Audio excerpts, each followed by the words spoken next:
Provavelmente por volta das 9 da noite, hora de Cabo Verde, teremos mais ou menos um cenário do que será o resultado eleitoral destas eleições no Brasil, se vamos ter uma primeira volta ou se vai haver uma segunda volta. E neste jornal sigo até São Paulo, ao encontro do embaixador Lauro Moreira. Muito boa noite, Sr. Embaixador.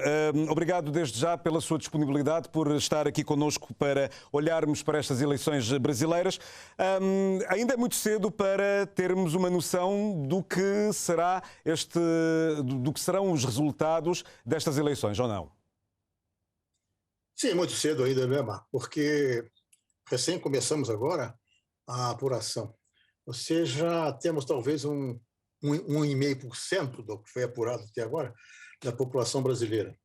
É preciso lembrar que nós estamos falando de 577 mil urnas espalhadas pelo Brasil inteiro. Nós estamos falando numa população de votantes de 156 milhões de pessoas. Ou seja, nós estamos falando de uma população que representa 2 vezes a população de todos os países CPLP, exceto o Brasil, claro, mas incluindo Portugal. É uma imensidade de gente. Portanto, é um mundo este Brasil. Sr. Embaixador, há dias falava consigo e o senhor explicava-me que estas foram eleições que houve uma grande bipolarização, entre a candidatura de Lula da Silva e a candidatura de Jair Bolsonaro. Qual será a diferença entre um governo Lula e um governo Bolsonaro? Bom, seriam radicalmente diferentes, com certeza, né? Quer dizer, nós já tivemos a experiência dos dois. O Lula já governou o Brasil por 8 anos, o Bolsonaro acaba de estar cumprindo agora 4 anos no seu mandato. Então, nós já sabemos exatamente o que esperar de cada governo. Todos nós que estamos no Brasil lamentamos muito essa polarização que houve, que praticamente impediu o surgimento de uma terceira via que fosse verdadeiramente viável, né? Que é o caso que nós tivemos pelo menos 2 candidatos que estavam bastante bem colocados, mas que não chegaram a poder concorrer efetivamente com o Lula e com o nosso Bolsonaro, né? De modo que dizer o que vai acontecer no governo Lula é praticamente a antípoda do governo Bolsonaro. É o que eu poderia te falar. Ou seja, vamos abrir muito mais o país para o exterior, vamos ter uma comunicação muito mais fácil com os diversos países. O Lula já é uma pessoa, no caso, muito conhecida no mundo, quer dizer, que tem um trânsito muito grande, que é um presidente que gosta muito da diplomacia presidencial, digamos assim. É um presidente que teve, no caso da África, não é? Uma presença muito forte durante o tempo todo dele. Quer dizer, o Sul, a América do Sul, sobretudo, mas o Sul passa a ter um papel que não tem tido no governo Bolsonaro. Ou seja, isso na política externa. Na política interna, claro, completamente diferentes também, como sabemos todos, né? Uhum. Hoje os jornalistas colocaram ao Bolsonaro uma questão que ele não nos respondeu e em vários momentos colocaram-lhe esta questão. Se ele iria aceitar os resultados eleitorais em caso de derrota. Porque há este temor de Bolsonaro não aceitar os resultados e ir para as ruas. Ele mesmo criticou todo este processo eleitoral. O que é que o senhor pensa sobre esta questão? Não, eu penso o seguinte, eu penso que o fato de Bolsonaro não responder é natural que seja assim, porque ele é assim, ele não responde nada. Ele não responde, né? Ele deixa sempre aquela dúvida, o que é um absurdo, porque nós estamos falando de uma coisa que não tem cabimento sobre a qual não tem cabimento ter dúvidas, né? O Brasil é um país democrático, o Brasil é um país que está inteiramente baseado nas suas instituições.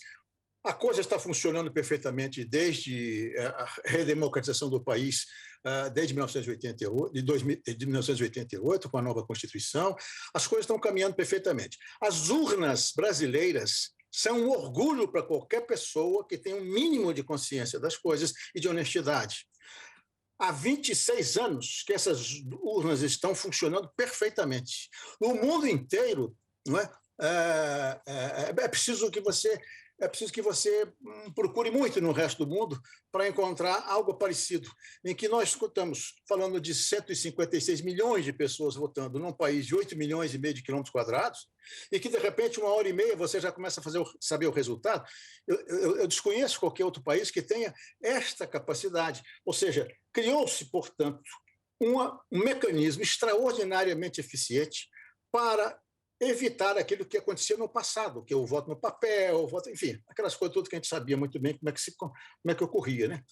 Mas, apesar disto, o Bolsonaro, o presidente Bolsonaro, que foi eleito, obviamente, foi eleito por esse método, por esse sistema, por esse mecanismo, e foi eleito várias e várias e várias vezes para a Câmara Federal, ele e a família toda, os filhos também, né?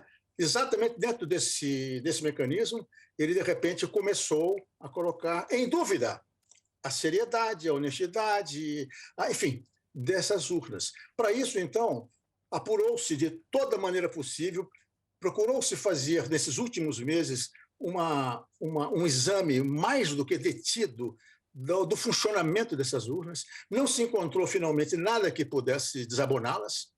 E aí estamos nós hoje numa festa da democracia, graças a Deus, não houve problema nenhum. Já esse primeiro momento, portanto, já é uma coisa muito importante. Nós vencemos o dia de hoje e havia muita gente muito preocupada com o que pudesse acontecer.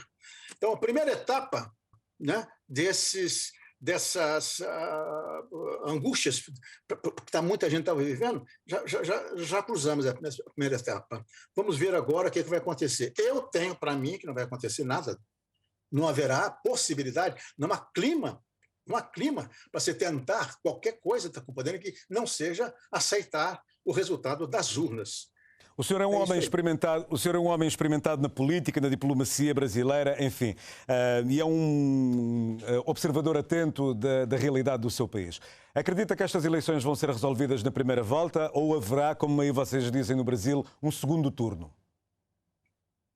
Se você esperar mais assim 1 hora e pouco, eu posso dar uma resposta definitiva. Portanto, ainda não há ainda é uma grande incógnita em relação a esta questão, não é?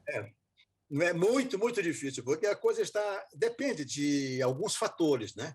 Não depende apenas do que dizem os enquetes, as pesquisas de opinião, né? Que são muito acuradas, são muito precisas, de certo modo, tanto quanto possível. Mas existem duas coisas aí. Existe um problema que é do comparecimento. Nós não sabemos quantos efetivamente votaram. E isto variando de região para região. Dos 27 estados brasileiros, parece que o Bolsonaro tem 7 deles, onde tem maioria, e o Lula tem 14 outros, enfim.